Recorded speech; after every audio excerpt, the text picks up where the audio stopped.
Muy bien, continuamos en Unitiversidad Noticias en vivo en el canal de la Universidad Nacional de Cuyo y nos metemos de lleno con la información y el análisis de las elecciones en Ecuador.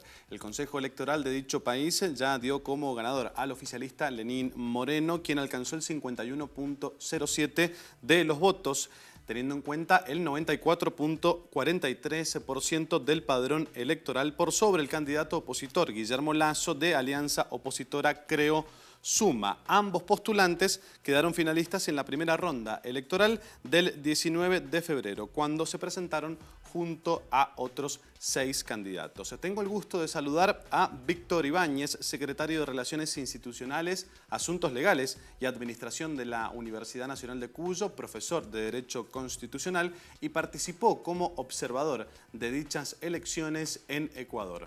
Víctor, un gusto saludarte. Ignacio Esteller, aquí en el canal de la universidad. ¿Cómo te va? Buenas noches, Ignacio. ¿Cómo estamos? Muy bien, por suerte, y gracias por atendernos. Víctor, te voy a pedir que nos seas un poquito de cronista periodístico de lo que fue en Ecuador, teniendo en cuenta el escaso margen entre ambos candidatos. ¿Cómo viviste la experiencia de observador y qué análisis general haces de esta elección? Bueno, esta es la segunda vez que participo invitado por el Consejo Nacional Electoral como observador. Vine en el 2013 y ahora esta segunda vuelta. La verdad es que hay algunas cosas a destacar. Desde el punto de vista de la observación internacional, Ecuador tiene un órgano constitucional, que es el Consejo Nacional Electoral, que es el que organiza las elecciones y lleva adelante todo esto, y la verdad que trabaja fuertemente en el tema del sufragio, de la transparencia, trabajo que, por cierto, en Ecuador ha sido necesario a raíz de que históricamente han sido conflictos importantes en materia electoral.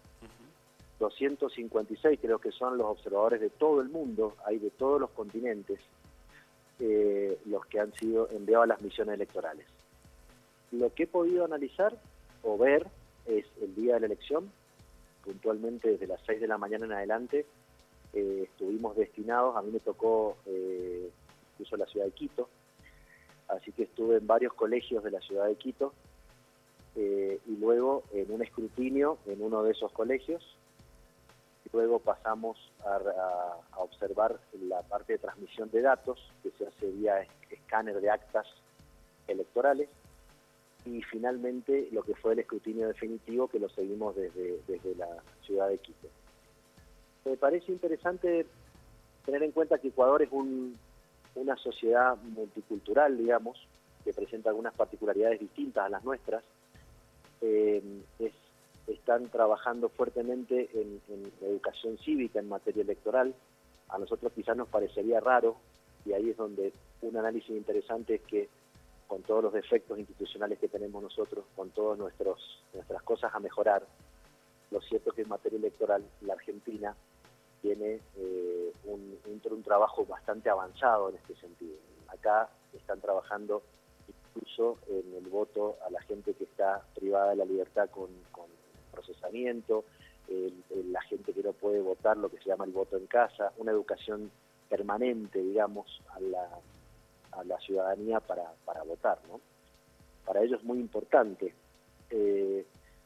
Sí, también se puede relevar que durante los colegios, lo que pude ir viendo, aparte de esto que te estoy señalando, la presencia de los que nosotros llamamos fiscales, que ellos llaman delegados electorales de los partidos, en las mesas, y un fenómeno, digamos, típico, creo yo, de los procesos de segunda vuelta, que es un tema a analizar, creo, en los países latinoamericanos, porque somos sistemas presidencialistas que aplicamos temas de elección típicamente parlamentarios, entonces se producen cosas como esta que sucedió aquí. ¿A qué me refiero? Ayer en la tarde, alrededor de las 7 de la tarde, ambas fuerzas políticas festejaban en la calle el éxito electoral, ¿no? Unos, la oposición, fundado en el proceso de boca de urna, digamos, contratado a empresas privadas, y el oficialismo, obviamente, con los datos que tenía. Era notable ver cómo en la ciudad de Quito estaban festejando a la vez los dos el éxito electoral. Ya avanzada la noche y alrededor de las 9, los datos oficiales del Consejo Nacional Electoral le dan el triunfo a la fórmula, digamos, oficialista. El margen es muy escaso, estamos hablando de un 2%, no más del 2%. Hubo algunos incidentes, pero se calmaron ya sobre el final de la noche.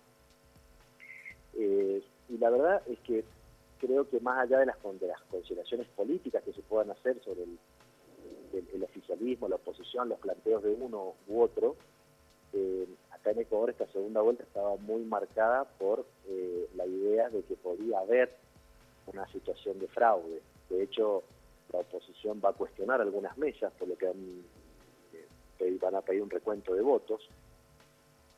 Para eso hace falta que tengan las pruebas, por supuesto, y lo harán. Habrá que ver el desarrollo de esto. Pero lo cierto es que lo que yo pude ver, por lo menos, ha sido un proceso electoral que se ha llevado adelante con normalidad. Hay una etapa que ellos tienen, que es la de la transmisión de datos, es decir, el momento en que los colegios escanean las actas a las sedes del Consejo Nacional Electoral provinciales, y donde se cargan esas actas y se chequea, digamos, la validez de esas actas, donde obviamente trabaja un montón de gente con sistemas informáticos, ¿no?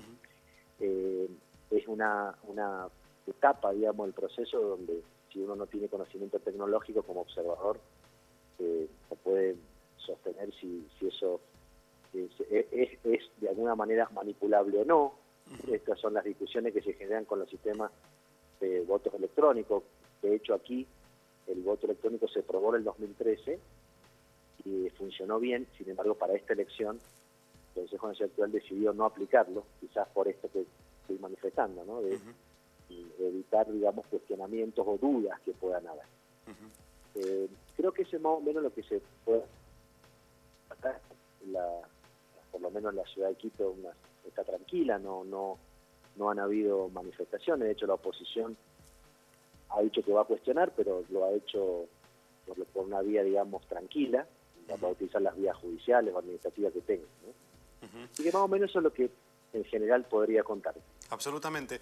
Víctor, y justamente te iba a consultar sobre un poco el termómetro social por las noticias que llegaban acá de algunos incidentes sobre la noche, pero ya me manifestaste que hubo, pero que se tranquilizaron ya entrada la noche allí en Ecuador, y sobre todo el pedido de la oposición o del sector que perdió para que se realice un nuevo recuento de votos. Así que ya respondida estas dos preguntas que tenía preparada, completísimo el testimonio, te agradecemos mucho el aporte que nos hiciste, teniendo en cuenta que estuviste allí muy cerca de las elecciones.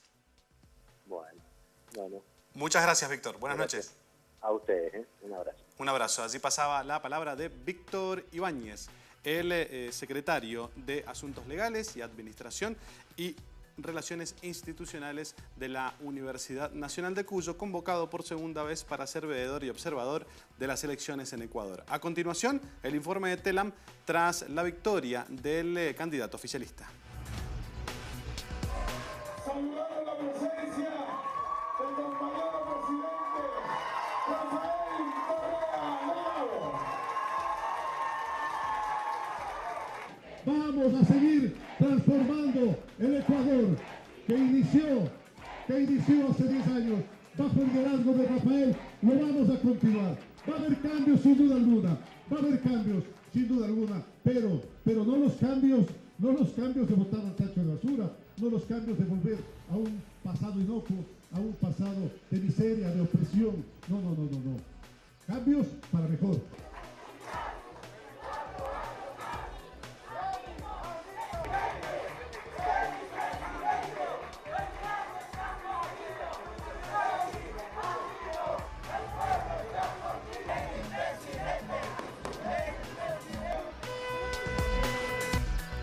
Momento de pausa en Unidiversidad Noticias. No se pierdan la entrevista que vamos a tener tras el corte, porque vamos a estar hablando del programa de alfabetización Yo Sí Puedo para adultos. Nace en Cuba, se desparrama por toda Latinoamérica y en Mendoza se está realizando. Vamos a estar con algunos de los hacedores y los integrantes de este programa aquí en Mendoza. Tras el corte charlamos con ellos. Ya venimos.